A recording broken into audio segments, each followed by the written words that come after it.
Suatu ketika di depan sebuah rumah terdapat sebuah tong sampah yang terbuka. Gerombolan lalat nampak terbang berpesta di atas tong sampah tersebut. Ada seekor lalat yang melihat pintu rumah terbuka lebar.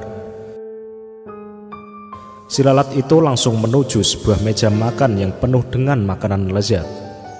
"Saya bosan dengan sampah-sampah itu," kata si lalat. "Ini saatnya menikmati makanan segar," katanya.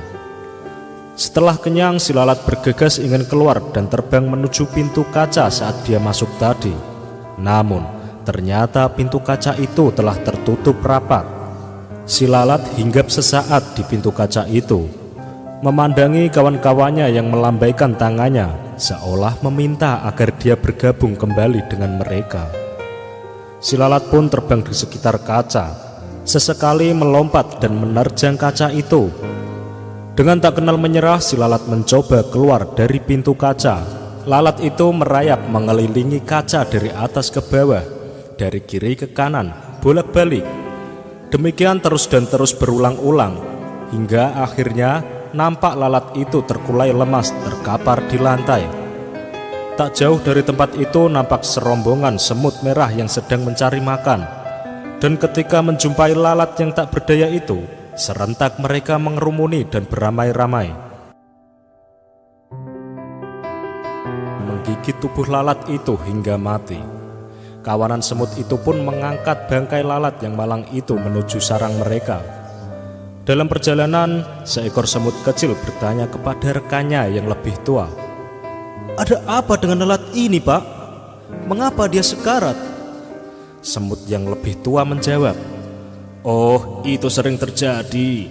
Ada saja lalat yang mati sia-sia seperti ini. Sebenarnya mereka ini telah berusaha.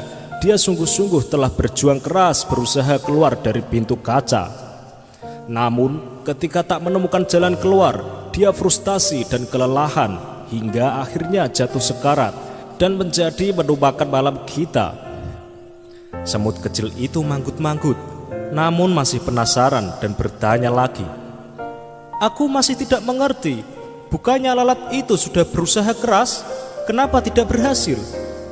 Masih sambil berjalan dan memanggul bangkai lalat, semut tua itu menjawab, "Lalat itu adalah seorang yang tak kenal menyerah dan telah mencoba berulang kali. Hanya saja dia melakukannya dengan cara-cara yang sama." Semut tua itu memerintahkan rekan-rekannya untuk berhenti sejenak, seraya melanjutkan perkataannya, namun kali ini dengan mimik dan nada yang lebih serius. "Hai anak muda, ingatlah jika kamu melakukan sesuatu dengan cara yang sama, tetapi mengharap hasil yang berbeda, maka nasib kamu akan seperti lalat ini. Para pemenang tidak akan melakukan hal-hal yang berbeda, tetapi mereka hanya melakukannya dengan cara yang berbeda.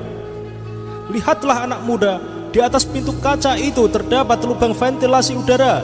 Jika lalat itu konsentrasi dan membuka pikirannya, maka ia akan berhasil keluar." Dari cerita tersebut, kita dapat melakukan evaluasi pada diri sendiri. Apa yang menyebabkan kegagalan atau faktor hidup Anda berjalan di tempat atau tanpa kemajuan? Kenalilah sumber-sumbernya. Semakin Anda mampu merinci faktor kegagalan, maka semakin tajam Anda mencari solusinya, yang pastinya dengan cara yang berbeda. Pada waktu John F. Kennedy kalah dalam suatu pemilihan untuk merebutkan kursi calon wakil presiden Amerika pada tahun 1956. Dalam kegagalan tersebut, dia tidak putus asa dan tidak berhenti, tetapi sebaliknya ia berkata, "Sekarang kita sudah mengetahui kesalahan-kesalahan yang kita perbuat dan mengetahui apa yang harus kita perbuat untuk menang pada pemilihan yang akan datang. Kita akan melaksanakan pekerjaan yang besar itu lagi."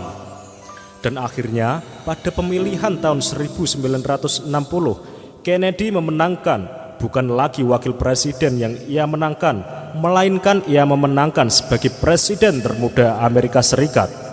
Nah sobat, semoga kisah dari lalat dan semut tadi dapat menginspirasi sobat semua.